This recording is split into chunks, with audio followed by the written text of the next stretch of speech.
Welcome to Sagotharis kitchen. Sagotharis கிச்சனில் இன்றைக்கி வந்துட்டு நம்ம காரசாரமாக கார பணியாரம் தான் பார்க்க போகிறோம். அதுக்கு என்னென்ன தேவைன்னு ஃபஸ்ட்டு பார்க்கலாம். கடுகு, சில்லி பவுட்ரு, கரம் மசாலா, தேவையான அளவுக்கு பெருங்காயம், உளுத்தம்பருப்பு, தேங்காய் துருவுனது, கடலப்பருப்பு, கருவேப்பிலை, பச்சை மிளகாய், கேரட்டு, பொடியாக நறுக்கின வெங்காயம், இஞ்சி. பணியாரத்துக்கு நம்ம மாவு அரைக்கிறதுக்கு அளவு வந்து இதுதான் எடுத்துக்கணும். மாங்காயில் இதில் வந்து சேம் குவான்டிட்டி தான். பச்சரிசி இதில் ஒன்று, புழுங்கல் அரிசி ஒன்று, உளுந்து இது மூணுத்தையும் சேர்த்து நல்லா அரைச்சி வச்சுக்கணும். கொஞ்சம் நொறுன்னு அரைச்சி வச்சுக்கணும். இப்போ நம்ம ஸ்டவ் ஆன் பண்ணிக்கணும். வானொலி காயுது, எண்ணெய் ஊற்றிக்கணும். கடலை எண்ணெய் ஊற்றுறேன். எண்ணெய் காஞ்சிடுது. இப்போ கடுகு போட்டுக்கோங்க.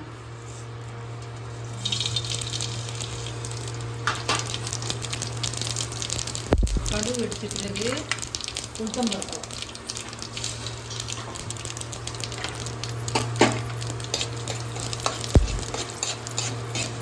உளுத்தம்பருப்பு செவந்த பிறகு கடலப்பருப்பு போட்டுக்கோங்க.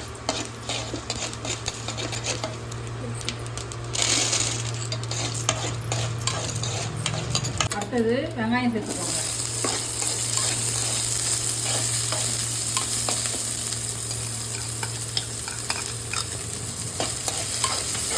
வெங்காயம் வந்து வதங்கிடுது. இப்போ பச்சை மிளகாய் சேர்த்துக்கோங்க. பச்சை மிளகாய் வதங்கினதுக்கப்புறம் இஞ்சி பொடியாக நறுக்கி வச்ச இஞ்சியை சேர்த்து நல்லா வதக்கிக்கோங்க.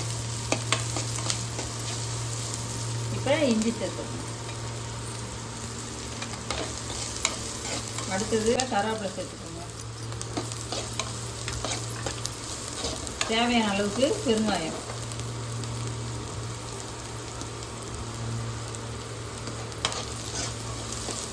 நல்லா வதங்கிட்டோம். வதங்கினதுக்கப்புறம் நம்ம சீவி வச்ச கேரட்டை சேர்த்துக்கிறோம்.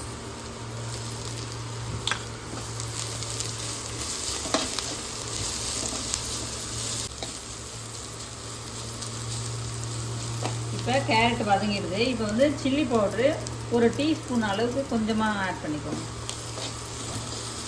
அடுத்தது கரம் மசாலா, அது ஒரு டீஸ்பூன் அளவு. வதங்கிடுது. ஸ்டவ் ஆஃப் பண்ணிக்கோங்க. ஆஃப் பண்ணிங்கன்னா இப்போ தேங்காய் துருவுனதை போட்டு நல்லா கிண்டி விட்டுக்கோங்க. ஒரு 2 நிமிஷம் அதே சூட்டில் அப்படியே நல்லா வதக்கிக்கோங்க. இப்போ அந்த சூட்டில் தேங்காய் நல்லா வதக்கி வச்சு ஒரு 2-3 நிமிஷம் வதக்கினா போதும். இப்போ எடுத்து மாவில் எடுத்து சேர்த்துக்கலாம்.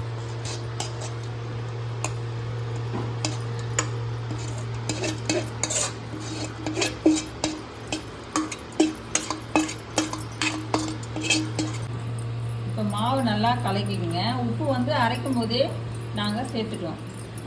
இப்போ வந்து குழி பணியாரம் கல்லை வந்து இப்போ ஸ்டவ் ஆன் பண்ணி குழி பணியாரம் கல்லை வச்சுருக்கோம். சூடு ஏறினதுக்கப்புறம் கொஞ்சம் கொஞ்சமாக ஊற்றிக்கோங்க. ஒரு சின்ன கரண்டி வச்சு ஊற்றி எடுத்துக்கோங்க. இப்போ சின்ன கரண்டியால் ஒரு 3/4 அளவுக்கு ஊற்றிக்கோங்க. வழியே ஊற்றாதீங்க.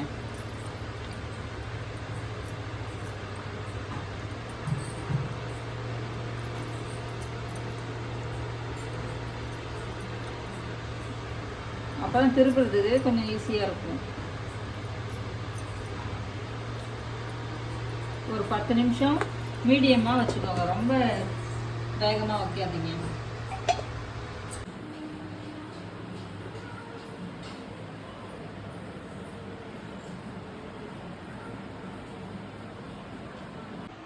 அழகான பணியாரம் தான், அதுக்கேற்ற சட்னி தான், எங்கிட்ட இருப்பதெல்லாம் ஒரே ஒரு பிளேட்டு தான், சாப்பிடலாம் வாங்க தான். வாங்க டேஸ்ட் பண்ணி பார்ப்போம் இப்போ எப்படி இருக்குன்ட்டுன்னு.